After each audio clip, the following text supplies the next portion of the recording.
This is Karim Shirazi, or today we are going to discuss about will. Will is always used for the future, और will is used for the future means will का मतलब होता है intention यानी इरादा, यानी कि किसी भी काम को करने का आप अगर इरादा रखते हैं तो आप उसमें हमेशा will इस्तेमाल करेंगे। और इसी तरीके से एक वर्ड होता है विल पावर यानी कि कुव्वत इरादी। तो ये बात क्लियर हो गई कि जो भी काम आप काम करने का इरादा रखते हैं उसको हम कहते हैं फ्यूचर, और फ्यूचर में हम इस्तेमाल करेंगे विल। अच्छा, विल को इस्तेमाल करने का सिंपल तरीका ये है कि इसमें एक होता है सब्जेक्ट, फिर विल, सिंपल फार्मूला है subject plus will plus verb की फर्स्ट फॉर्म प्लस ऑब्जेक्ट। अच्छा, अब सब्जेक्ट का मतलब होता है हु और what we talk about in a sentence. किसी भी इंसान या किसी भी चीज की हम बात कर रहे हो सेंटेंस के अंदर, वो क्या कहलाता है? सब्जेक्ट कहलाता है। सब्जेक्ट कोई प्रोनाउन हो सकता है जैसे ही, शी, इट, यू, यू, दे, ये सारे प्रोनाउन जो है ये कहलाते हैं, ये सब्जेक्ट में आते हैं। और प्लस कोई अगर नाम है, यानी नाउन में, नाउन कहते हैं नाम को, कोई भी सिंगल नाम या डबल नाम आ सकता है, वो आपका सब्जेक्ट कहलाता है। और वी विल का मतलब ये जो टॉपिक है हमारा, जो विल आज का, उसके बाद वर्ब की फर्स्ट फॉर्म यानी कोई भी वर्ब होगा जैसे एक्शन जिसमें होगा वो विल कहलाता है, मतलब वर्ब की फर्स्ट फॉर्म कहलाती है। और ऑब्जेक्ट का मतलब होता है रिसीवर ऑफ एन एक्शन। जैसे फॉर एग्जांपल मैं कह रहा हूँ आई एम टेकिंग टी, तो अब इसमें ऑब्जेक्ट क्या है? टी ऑब्जेक्ट है इसमें। आई सब्जेक्ट हो गया, हेल्पिंग वर्ब हो गया, एम हो गया, और टेकिंग जो है वो वर्ब हो गया, और ऑब्जेक्ट हो गया टी। तो ऐसा नहीं कि जो ऑब्जेक्ट वो होता है जो जुमले के आखिर में आता है।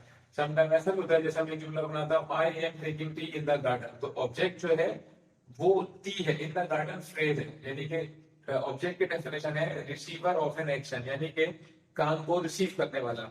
तो मैं चाय पी रहा हूँ तो किस चीज को रिसीव किया जा रहा है? चाय को रिसीव किया जा रहा है। तो चाय जो है, जो टी है, वो क्या है? ऑब्जेक्ट है इसमें।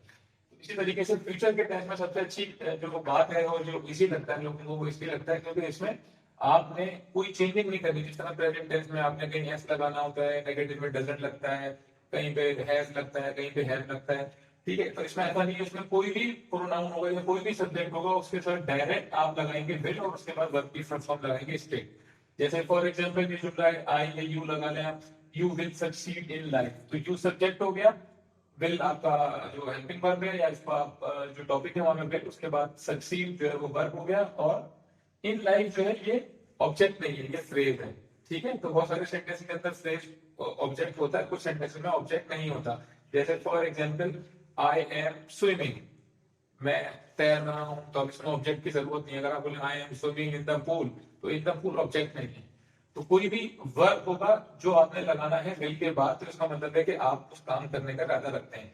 तो अब इसका जो पॉजिटिव सेंटेंस है वो ये बन सकता है कि you will succeed in life, you will talk to me, you will go to market, you will read the book, you will improve your English, you will drive a car.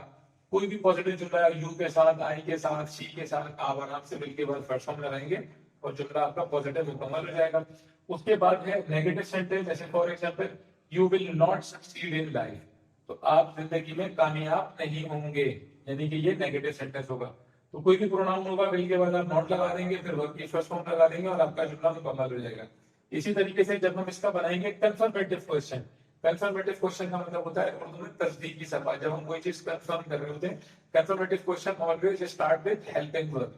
तो जैसे कि helping verb will you succeed in life, will you go to market, will you talk to me, will you sit here, will you make a program, will you talk to me, like this। तो कोई भी sentence जो आप verb की first form लगाएंगे वो will you के बाद यानी कि विल लगाएंगे, फिर आप लगाएंगे सब्जेक्ट, और फिर लगाएंगे वर्ब की फर्स्ट फॉर्म। तो इसका जवाब आपका जो कंफर्मेटिव क्वेश्चन होते हैं उनका जवाब हमेशा शॉर्ट फॉर्म के अंदर होता है। जैसे will you talk to me, will you succeed in life, या तो आप बोलेंगे यस आई विल, या फिर आप कहेंगे नो आई विल नॉट, या इसको आप शॉर्ट फॉर्म में कह सकते हैं नो आई वोंट। इसको शॉर्ट फॉर्म में हम वोंट भी कह सकते हैं, but not in writing. When you are talking to somebody you can use it, ठीक है। अच्छा, अब कंफर्मेटिव क्वेश्चन हो गया, will you talk to me, will you go there, yes I will, no I will not. Of course the confirmative question is for the future. अच्छा, उसके बाद आता है इंफॉर्मेटिव क्वेश्चन, यानी कि इंफॉर्मेटिव क्वेश्चन का मतलब होता है उर्दू के अंदर मालूमाती सवाल, जिसमें आप कोई इंफॉर्मेशन ले रहे होते हैं, and they always use with WH family, जैसे what, where, when, why, with whom, for whom, ये सारे जो है W फैमिली कहलाते हैं। इन W फैमिली से जो भी सवाल स्टार्ट होगा वो कहलाएगा इंफॉर्मेटिव क्वेश्चन। और इंफॉर्मेटिव क्वेश्चन जो है उसमें आपने जो जवाब है वो मुकम्मल देना है, भले वो जवाब आपका पॉजिटिव हो या नेगेटिव हो, you have to give the complete answer. जैसे कि when will you succeed in life, आप कहते हैं I will succeed in life very soon, या आप ये भी कह सकते हैं I will not succeed in life. जैसे मैं आपसे कह रहा हूँ what will you eat in the food, what will you eat in the lunch, तब आप कह रहे हैं I will not take the lunch, आप ये भी कह सकते हैं। और अगर आप पॉजिटिव जवाब देंगे तो आप ये कह सकते हैं कि I will take biryani in the lunch। तो इट्स वेरी सिंपल। जो फ्यूचर टेंस है वो बहुत आसान होता है, बहुत इजी होता है। लोग समझ रहे होते हैं कि ये जो है हमें कंफ्यूजन होती है, इसमें कोई कंफ्यूजन नहीं है। It's very simple. आपने सब्जेक्ट लगाना है, फिर हेल्पिंग वर्ब के तौर पे will लगाना है, फिर वर्ब की फर्स्ट फॉर्म लगानी है, फिर ऑब्जेक्ट लगाना है और आपका जुमला मुकम्मल हो जाएगा। पॉजिटिव होगा तो सिंपल जुमला है, नेगेटिव होगा तो आप उसको नॉट लगा देंगे, और अगर कंफर्मेटिव होगा तो आप विल को स्टार्ट में लेंगे एज हेल्पिंग वर्ब, और इंफॉर्मेटिव क्वेश्चन में आप विल से पहले WH तक भी लगा देंगे।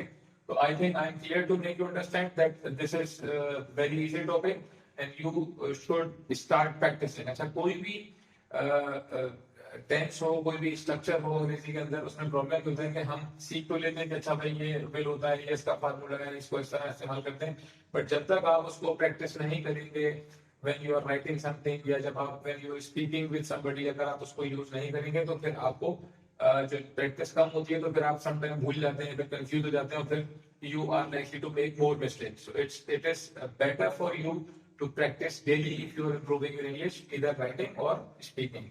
Thank you so much।